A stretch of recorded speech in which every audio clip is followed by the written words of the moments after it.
अगर ये जो पेन दिख रहा है पैकेट में, कोट में, किलो के कवर में, ये पैकेट में जो पेन है सिर्फ बाबा साहब की देन है। अगर ये बाबा साहब की देना होता तो शायद ये कुर्सी, ये वर्दी नहीं दिखने को मिलता, वही हाड़ी झाड़ू की बात आ जाती।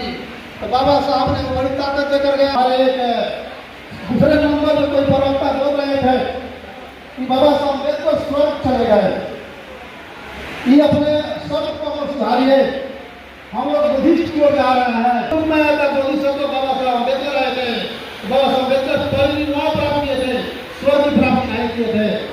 स्वर्ग हमारे ही बीच में है, स्वर्ग में अलग अलग नहीं है। तो बाबा साहब अम्बेडकर को आप स्वर्ग चला बल्कि परिनिर्वाण से सब होती चले। और रही बात, एक व्यक्ति इस चीज का प्रचार करते हैं, वो आज मजबूती के साथ एकजुट है और हम प्रचार करते हुए भी एकजुट नहीं है, ये हमारी बहुत बड़ी कमजोरी है। इस दिन आप प्रचार कर रहे हैं, हम तो बोल देते हैं कि 3.5% की आबादी है, फिर भी 3.5% आबादी वाला व्यक्ति हम प्रचार कर रहे हैं, वो एकजुट हो रहा है, हम प्रचार कर कर दिखा रहे हैं। और एक चीज झंडे में पट्टे आप लोग देख रहे हैं, हम लोग झंडे जो लगाते हैं वो बुद्धिस्ट फ्लैग है, न कि पंचशील झंडा। वो पंचशील झंडा नहीं है, क्योंकि बाबा साहब अम्बेडकर ने नागपुर के धरती पर जब दीक्षा लिए थे तो उन्होंने शील ग्रहण किया था। तो शील धारण करने का चीज है, फहराने और जलाने का चीज है नहीं है। हम लोग कैंडल जलाते हैं तो कहते हैं कि पंचशील जला दो, तोड़ दीजिएगा, हमारा शब्द ही आगे चलकर गलत हो जाएगा, क्योंकि वो परंपरा हो जाएगा ना। पंचशील जला दो, पंचशील फहरा दो। हम लोग बोलते हैं बुद्ध ने शील दिया था धारण करने के लिए। शील का मतलब होता है आचरण।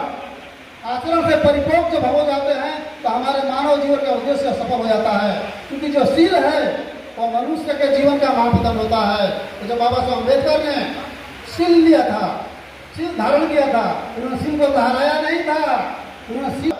और एक चीज और है कि हम आप लोगों से एक और सुझाव देंगे, मेरा व्यक्तिगत है कि बाबा साहब के संविधान के आर्टिकल के साथ साथ अपने घर में पूरे बच्चों को 22 प्रतिज्ञा का भी जानकारी देना बहुत जरूरी है। आर्टिकल के साथ साथ अपने बच्चे टोले समाज में, अपने समाज में 22 प्रतिज्ञा पर भी फोकस देना होगा। आज हमारा बच्चा हमारे साथ नहीं है तो कल भटक जाएगा, तो भटक जाएगा तो फिर आप कब तक संभालेंगे। तो बहुत सी छोटी छोटी चीज़ों को करना जरूरी है। हमारे गायिका महोदय ने एक शब्द बोली थी कि थोड़ा सा कहानी को जा रहा हूँ। सिद्धार्थ की पत्नी यशोधरा थी, लेकिन उन्होंने बोला कि बुद्ध की पत्नी थी। बुद्ध की पत्नी वो नहीं थी, वो सिद्धार्थ की पत्नी थी। बुद्ध अलग थे और सिद्धार्थ अलग थे। समझ रहे हैं ना बात को? बुद्ध अलग थे, सिद्धार्थ अलग थे। तो हम अपने वाणी को अगर कहीं गलत उपयोग करेंगे ना तो कहीं न कहीं जाकर वो बहुत अवसर बिगड़ जाएगा। अभी विगत समय में प्रेम कुमार मंत्री आए थे, वो बार बार दोहरा रहे थे कि बुद्ध को ज्ञान बोधिवृक्ष के नीचे मिला था। अरे भैया, बुद्ध को जब ज्ञान मिला ही था तो आए कौन थे? हकीकत है कि सिद्धार्थ को ज्ञान मिला था तो बुद्ध हुए थे, लेकिन वो मंत्री बोल रहे कि बुद्ध को ज्ञान हुआ था। गायिका महोदय ने एक बात और कही थी संगीत के माध्यम से, बहुत अच्छी बात है, उन लोगों का संगीत कला है। मैथिली शरण गुप्त ने, सुमित्रानंद पंत ने, ये दोनों राइटर में किस राइटर ने लिखा है कि सिद्धि हेतु स्वामी गए, गए तो गौरव की बात उन्होंने गा रही थी। आप लोग भी वीडियो बना रहे थे, इसको मैं बोल रहा हूँ संभालने के लिए।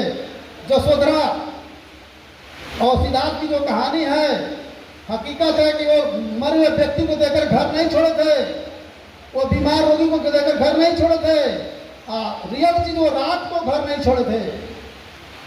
ये कवि का भाव है, लेकिन भगवान बुद्ध और उनका धर्म पढ़िएगा जो बाबा साहब अम्बेडकर का ट्रांसलेट है, उसमें क्लियर बाबा साहब अम्बेडकर ने समीक्षा कर दिया है कि नहीं, उस समय में लुम्बिनी के इर्द गिर्द में एक रोहिणी नदी हुआ करता, उस नदी का नाम था रोहिणी। वहाँ शाक्यों और कोलियों के बीच में पानी के बंटवारा के लिए विवाद था, लेकिन उस विवाद में सिद्धार्थ गौतम को बाध्य किया गया क्योंकि वो शाक्य सभा का सदस्य थे। उसमें शर्त था कि अगर आप लड़ाई नहीं लड़ोगे तो देश से निकाला जाओगे, या तो तुम्हारे प्रॉपर्टी को जब्त किया जाएगा, या तो फांसी पर दिया जाएगा। लेकिन उन्होंने कहा कि नहीं, ये तो अच्छा मौका है, उन्होंने देश निकालने पर शपथ को साइन कर दिया। तो उनके घर छोड़ने पर उनके माता पिता पूरा परिवार सहित सब लोग उनको विदाई किए थे दिन में, लेकिन इन लोगों ने लिखा कि नहीं, वो रात को घर छोड़ दिए थे। तो ये सब छोटे छोटे जो चीज़ है, हम लोग मिशन का काम कर रहे हैं, कोशिश करें कि अपने शब्द को सोच कर उपयोग करें, क्योंकि मोबाइल मीडिया का जमाना है, हम कुछ गलत बोलेंगे तो बहुत दूर दूर तक हो जाएगा। और दूसरी बात, भगवान बुद्ध कलामा सूत्र में बोले हैं कि किसी भी बात को जानो तब मानो, किताब में क्या लिखा है उसके पीछे मत जाओ, विद्वानों ने क्या कहा उसके पीछे मत जाओ। यहाँ तक कि बुद्ध ने कहा कि मैं भी कह रहा हूँ, उसको तुम मत मान लेना, मानो तब जब उसके विषय में जानो।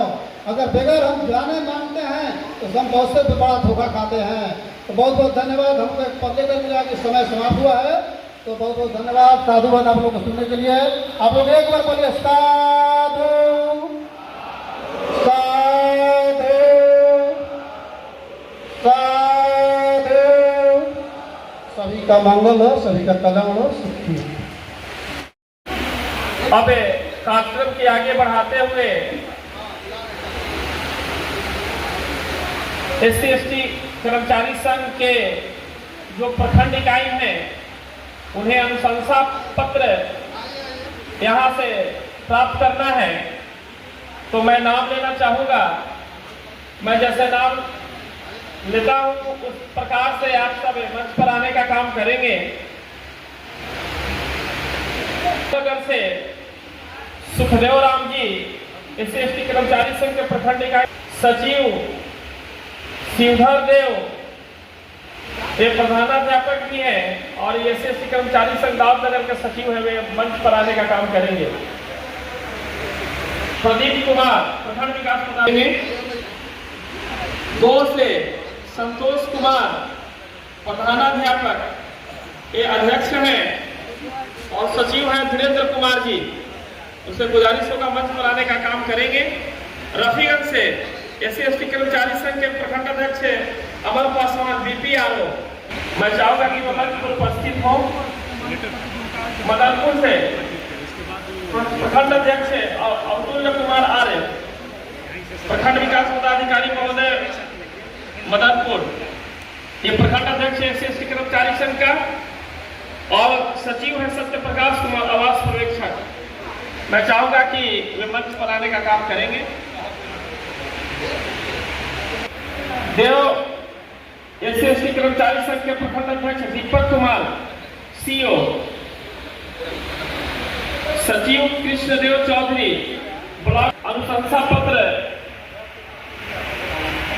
अध्यक्ष और सचिव दोनों संयुक्त रूप के साथ आएंगे और अनुशंसा पत्र प्राप्त करेंगे। अध्यक्ष जितेंद्र कुमार BSO औरंगाबाद, सचिव मनोज कुमार शिक्षक।